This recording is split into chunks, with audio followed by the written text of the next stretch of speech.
ile değmiş ey bu hayvanın dizine. Kan tökülüp ayağının üzerine, aman aman aman ay, aman aman aydar darkay aman ay.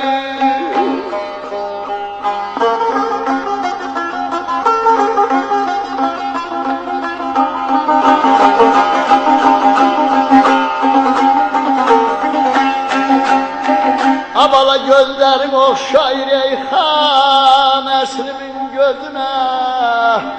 Bu dağda bir mara ağların güldeyir. Güzilmeli, düğmeli, zilmeli. Hörmətli dinləyicilər, siz Ozanların Dilindən adlı proqramımızı dinlədiniz. Proqramda Aşır Əhməd Sadaqlıya həsr olunmuş veriliş səsləndi. Növbəti görüşlərədək. Hələlik, xoşça qalın.